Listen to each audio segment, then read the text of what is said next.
लग्न ठरलं thanks to Marathi matrimony. लग्न म्हणजे मराठी मॅट्रिमनी. विश्वासाची 26 वर्ष. लाखो सुखी दाम्पत्य. डाउनलोड करा मराठी मॅट्रिमनी. पावसाबाईंनी सांगितल्याप्रमाणे ते सांगायचं त्यांनी मला सांगितलं. आम्हाला म्हणजे 4-5 मंत्री होतो आम्ही. तर म्हणलं मी घरी गेल्यानंतर पहिले मी सकाळी कोणता ड्रेस घालणार आहे तो टेबलवर ठेवतो, रुमाल कोणता घेणार आहे तो ठेवतो, बूट कोणते घालणार आहे, बूट नंतर ते घालायचे आणि एकच चप्पल ते घालायचे कायम. चप्पलचं पण सांगितलं मी पुण्याहून ही चप्पल आणलेली आहे, ही चप्पल मी कंपल्सरी वापरतो. आणि सकाळी मी बरोबर 5 वाजता उठतो. पाऊण तासामध्ये माझा सगळा कार्यक्रम होऊन जातो. 10-15 मिनिटांमध्ये मी आलेले रात्रीचे फोन हे चालत असतो आणि 6 वाजता माझं काम सुरू करतो. आणि 6 ते 11 पर्यंत हा माणूस काम करत राहिला. आपण म्हणतो की दादांनी खूप काम केलं, दादांनी कष्ट केलं, पण शेवटी एक बोध पण घेण्याची गरज आहे की आपण किती धावावं. शेवटी राजकारणी मंडळी याच्याकरता दादांसारखे व्यक्ती किंवा इतर व्यक्तींवर आपण काम केल्यानंतर त्यांची प्रशंसा करतोय, त्यांनी काम केलेलं आहे म्हणून आपण त्यांना गर्वाने बोलू शकतोय. पण शेवटी किती पळावं, त्या दिवशी जर थोडा वेळ त्यांनी वाचवला असता धोक्याचं सावट समोर असताना तर कदाचित ही घटनाही घडू शकली नसती. कार्यकर्त्यांच्या प्रचार सभेला जायचंय, कार्यकर्त्याला निवडून आणण्याकरता सभा करायची आहे.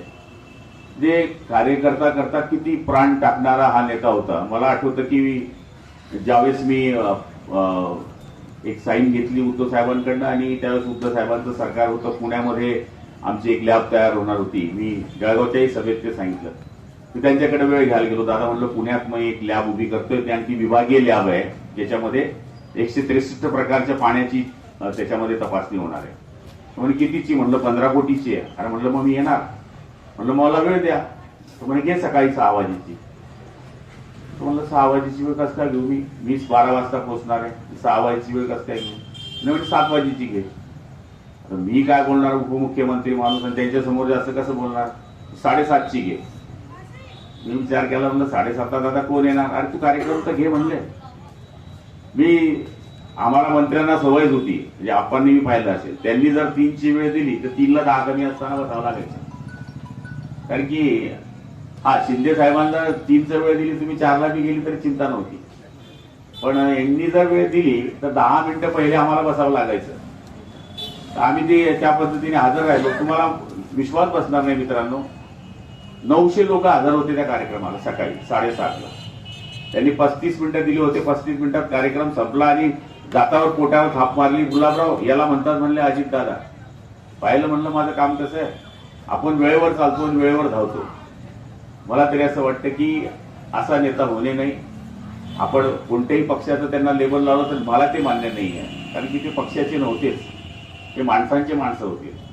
असे क्वचित लोक असतात की जे पक्षाकडे बघून काम करतात. यांनी कधी पक्षाकडे बघून काम केलं नाही. उलट ज्यावेळेस आम्ही कोणी म्हणले बंड केला, उठाव केला, जे काय म्हणलं आम्ही केलं, त्यावेळेस मी एक सभागृहामध्ये भाषण केलं आणि त्या सभागृहामध्ये आपण ऐकलं असेल की आम्ही अजित पवार साहेबांचं या ठिकाणी हवा घ्यायचो की हे किती काम करतात आपल्या कार्यकर्त्यांकरता, केवढं रात्री मेहनत करतात.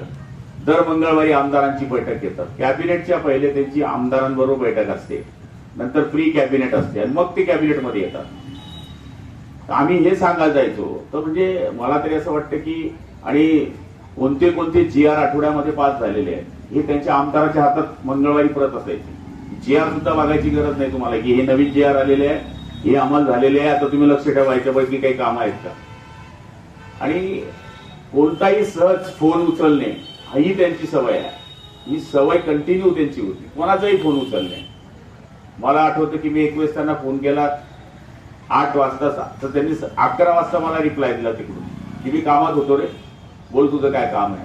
म्हणजे एवढं आठवण कोणी ठेवत नाही. आणि मला तरी असं वाटतं की माणसांमध्ये माणसाळलेला माणूस ज्याला म्हणतो त्या माणसाने अशी कामं केलेली आहे. असं म्हणतात की कल खेल में हम हो ना हो, गर्दिश में तारे रहेंगे सदा, भूलेंगे तुम भूलेंगे हम, पर हम तुम्हारे रहेंगे सदा. अशा पद्धतीचं काम करणारा हा नेता आपल्यातून निघून गेलेला आहे. मला तर बऱ्याच आठवणी सांगता येतील, कारण की मी उद्धव साहेबांच्या सरकारमध्ये पण त्यांच्याबरोबर होतो, नंतरच्या सरकारमध्ये पण मी शिंदे साहेबांच्या सरकारमध्येही त्यांच्याबरोबर होतो, आदरणीय देवेंद्रजींच्या सरकारमध्ये पण होतो. आणि ते तिघ वेळेसही अर्थमंत्री होते. त्यामुळे कोणत्याही मंत्र्याची चाबी ही त्यांच्या हातात होती. मला आठवतं की आत्ताच जस्ट माझे टीएसपीचे आणि ओटीएसपीचे पैसे पाणी पुरवठ्याचे अटकले होते. मी त्यांच्याकडे गेलो, म्हणलं दादा माझी 248 कोटीची फाईल अटकली, कॉन्ट्रॅक्टर बोलतायत किती देणार म्हणले पैसे, तुमची 5000 कोटीची बिल आहे. पण बघ म्हणले मी देतोय, पण बारामतीचे 12 कोटी पहिले दे. म्हणजे त्याला म्हणतात की पक्षी फिरे आकाशी त्याचं लक्ष पिलाशी, अशा पद्धतीचं काम या माणसाने केलं आणि कधी गुलशी राजकारण केलं नाही. रागवायचं असेल तर 2 मिनिटात रागवणार आणि लगेच विसरून जाणार. सभागृहातले तर किती उदाहरणं सांगेल मी. सभागृहामध्ये चितपट बोलायचं असेल तर त्या माणसाकडनं शिकावं. ज्याप्रमाणे आर आबा होते, मुंडे साहेब होते, देवाच्या कृपेने मनोहर जोशी सर होते, किंवा असे कितीक नेते आहेत, शिवणकर साहेब होते, महादेवराव शिवणकर होते. ह्या लोकांना आम्ही ज्यावेळेस पाहिलं, प्रत्येक अडसूड साहेब होते, म्हणजे अडसर होते, म्हणजे बरेच अशा लोक आहेत. देवेंद्रजींचा तर विषयच नाही आहे, पण हे सुधीर मुनगंटीवार साहेब आहे, यांच्या सानिध्यामध्ये राणे साहेब आहे, यांच्या सानिध्यामध्ये आम्ही काम केलं. पण प्रत्येकाचे वेगळे वेगळे पैलू ज्यामध्ये बघितले. पण दादा स्पष्ट बघता सुखी भव, जे आहे ते तोंडात बोलणार, जे करायचंय ते करणार. आणि मला नाही वाटत की असा नेता होणे नाही.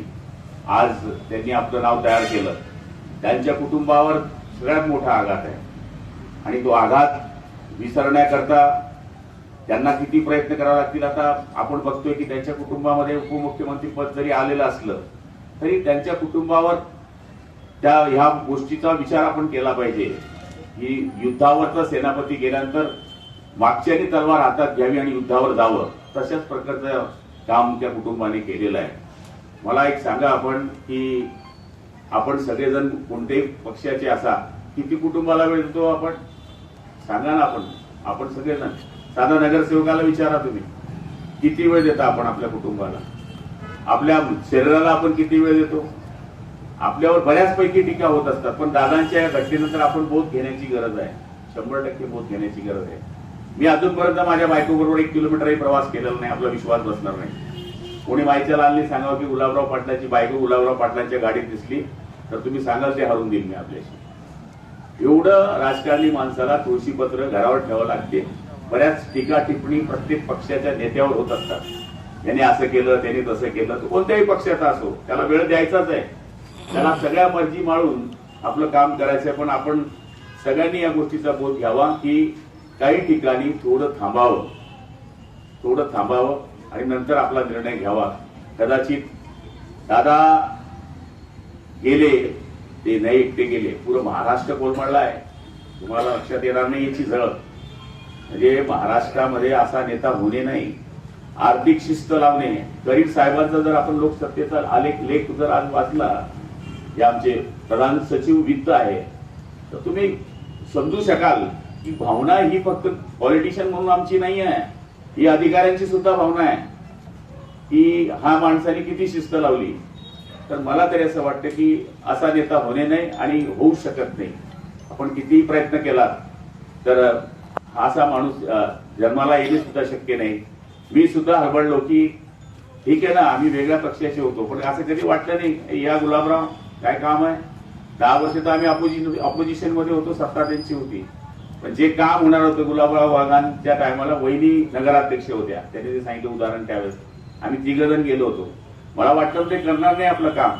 बसवलं 5 मिनिटात, सांगितलं उद्या पैसे येऊन जातील. दुसऱ्या दिवशी GR आला 38 लाख रुपयाचा. म्हणजे असं नाही, जे काम महत्वाचं आहे ते कोणत्या पक्षाचं याला महत्व नाही, ते काम त्या गावाला किती गरजेचं आहे हे महत्वाचं आहे, हे मानणारा तो माणूस होता.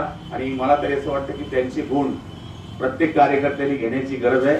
पक्षीय राजकारण जरूर करा, पण गरजू माणूस जर समोर आला तर त्याचा पक्ष बघू नका, हेच दादाने आपल्याला सांगितलंय. मला तरी असं वाटतं की असं आपण जर पुढच्या काळात वागलो तर तीच खरी दादांना श्रद्धांजली ठरू शकेल. भाऊसाहेबांनी पुतळ्याच्या बाबतीमध्ये जळगावला सुद्धा मागणी केलेली आहे. कलेक्टर सुद्धा तिथे होते, आप्पा होते, सगळीच मंडळी आम्ही होतो. तर तिथे आम्ही सांगितलं उद्याच्या दिवशी जिल्हा नियोजन समिती आहे, जिल्हा नियोजन समितीमध्ये आपण ही गोष्ट डिक्लेअर करणार आहोत. तिथे सगळे आमदार मोदे खासदार मोदे असणार आहे आणि चांगली जागा आपण तिथे निवडूया. आणि त्याच्यामधून जिल्हा नियोजनकडनं आपण खासबाग म्हणून वित्त खात्याकडून परवानगी आणू शकतो. जे काही आपल्या स्मारकाकरता लागेल आपण ते निश्चितपणाने देण्याचा प्रयत्न करू. फक्त त्याच्याकरता आपल्याला एक समिती नेमावी लागेल. ती पुढची प्रक्रिया आपण सगळे बसून करूया. आपल्या सगळ्यांच्या वतीनं मी आदरणीय दादांना भावपूर्ण आदरांजली अर्पण करतो. खरं म्हणाल गेलं तुम्ही बारामती बाहेरूनच पाहिलं होतं, पण मी त्या दिवशी गेल्यामुळे काय झालं, गर्दी फार होती. पण दुसऱ्या दिवशी ज्यावेळेस आम्ही गेलो 5-6 आमदार, तर आम्हाला तिकडेही जायला मिळालं, पवार साहेबांनाही पाहायला मिळालं. आणि शहरामध्ये आम्ही ज्यावेळेस फिरतो त्यावेळेस आम्हालाही बघायला मिळालं की ही आहे बारामती. निश्चितपणाने सत्तेचं केंद्र इथे असल्यानंतर सत्तेचा कसा फायदा घ्यावा आणि सत्ता कशी आपल्याकडनं कामं करून घ्यावी हे त्यांनी केलंच. पण रोजगार किती उपलब्ध केले हे बघण्याची संधी आम्हाला या ठिकाणी मिळाली. मला तरी असं वाटतं की आमचं एक प्रकरण आता त्यांच्याकडे अडून पडलेलं होतं, पण आता काय नवीन वित्त खातं आमच्या मुख्यमंत्र्यांकडे असल्यामुळे निश्चितपणाने ते आमचं काम पुढे होणारच आहे. पण त्यांनी आम्हाला आश्वासन दिलं होतं दादांनी, पुढच्या काळामध्ये ते काम जर होईल तर ते दादांच्यामुळेच आमच्या या तालुक्याचं होणार आहे. आता या ठिकाणी बोलणं ते उचित होणार नाही, पण मी आपल्या सगळ्यांच्या वतीनं आदरणीय दादांना भावपूर्ण आदरांजली अर्पण करतो. प्रभू त्यांच्या आत्म्याची शांती देव. आपल्या परिवारावर भाऊसाहेब असतील किंवा इतर मंडळी हे सुद्धा भरपूर आघातामध्ये आहे. मला एक वेळेस आठवतं की एक वेळेस मला जास्त शॉक मिळाला होता, तो म्हणजे बाळासाहेब ज्यावेळेस वारले त्यावेळेस. आणि दुसरा शॉक मी आई शपथ सांगतो मला दादा गेल्यानंतर मिळाला. मी कोणत्या पक्षाचा मला माहित नाही, पण व्यक्ती म्हणून मी त्या माणसाला 100% सॅल्यूट करतो, आदरांजली अर्पण करतो. जय हिंद, जय महाराष्ट्र. लग्न ठरलं थँक्स टू मराठी मॅट्रिमनी. लग्न म्हणजे मराठी मॅट्रिमनी. विश्वासाची 26 वर्ष. लाखो सुखी दाम्पत्य. डाउनलोड करा मराठी मॅट्रिमनी.